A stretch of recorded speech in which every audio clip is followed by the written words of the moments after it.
everyone and welcome back to our daily vlog series. Today we're continuing to look at the book A Way of Life by the author Walter Brueggemann, and we are on day 32 of the vlogs, and it is the 5th Saturday of Lent, and today's blog title is Reformed by Jesus, which I think is quite a nice and reflective title for the vlog, and especially on a Saturday, and especially we're only 2 weeks now from Holy Saturday and the Easter period.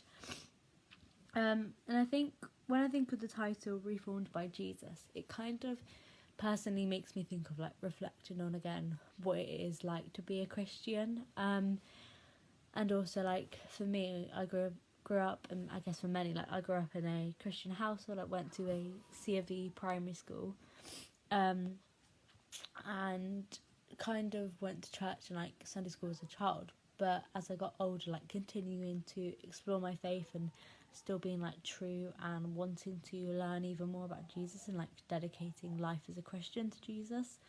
So I think Reformed, like when you think of the title Reformed, it is kind of like being devoting your life to Christ, but also almost looking at maybe like your former self and what it's like to be a Christian, or even just having a faith, like not even being a Christian, like maybe we haven't been baptized or christened, but what it's like to, I guess, admit to yourself and others that there is a God, or like Jesus is real, and just being able to go day by day. And obviously, like we've talked about many times, like it's okay not being able to pray every day, but kind of being reflective or thinking about that there is a God and that there is a higher power. So I think that's what it means to be reformed by Jesus. And again, when it talks about being reformed, it means to shape again. So again, it's like we all go through different life experiences, and like day to day can get in the way, or like things that we all experience as individuals. But again, it means to be forming the church into the image that Christ teaches in the Bible. So again, it's looking at all the teachings of Jesus himself, like whether it be through scripture or through the 10 Commandments or through the Gospels, like all of Jesus's teachings. And again, like we all are on our own spiritual and faith journey wherever we are in our life, like whether in our mid-20s or we're a child or a teenager, and like perhaps we have experienced Sunday school but we're just coming to faith, or we're slightly older in our life, or we've always been a Christian but we're still wanting to grow and wanting just to be in God's presence and just kind of being in like complete awe of what it is to have a faith, I guess, and having a belief. And again, it's like being with each other, like it's being reformed, but remembering again that we're not alone, like whether that be with a church family or with Bible groups, Lent groups, especially in Easter, like it's that time of remembering what it's like or has been like to be on our faith journey. And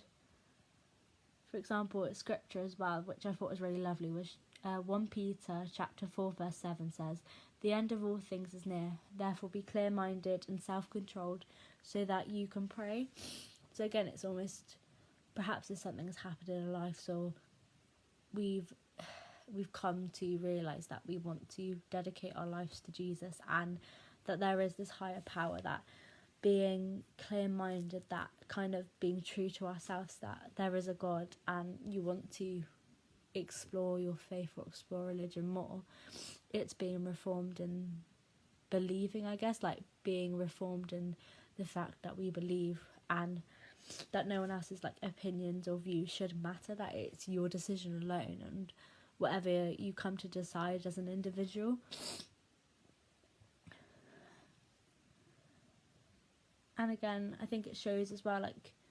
in Hebrews chapter 9 verses 12 and 26, it leads again to him dying on a cross when he says it is finished. So this might show that Jesus says that there was no more need for sacrifices or temples, because that his work and that all of his teachings have brought an ultimate fulfillment to what their sacrificial system of the Jewish system foreshadowed. So I think when we lead up to this time of Easter, and perhaps we are in Lent groups or if we've heard a piece of music or a blog like this one, like just different things that we might hear, or perhaps we feel connected to God and feel connected within ourselves and connected to faith, that remembering obviously like what Jesus gave up and that ultimate sacrifice, that in a way Jesus, it might sound really weird to say, but in a way Jesus, he reformed his life on that cross, because he dedicated his life on that cross so that we may all live and we may all carry on his teachings and carry on his work, and that he lives in all of us. And I always like the saying, and it's in many like songs that run collective, like Christ lives in me, which I think it shows that Jesus is reformed in all of us. And I think as well shown like it is finished, like he said, like he's given up his life on the cross, and it's almost like he's reformed this life he led for us to carry on and for us to explore our faith further.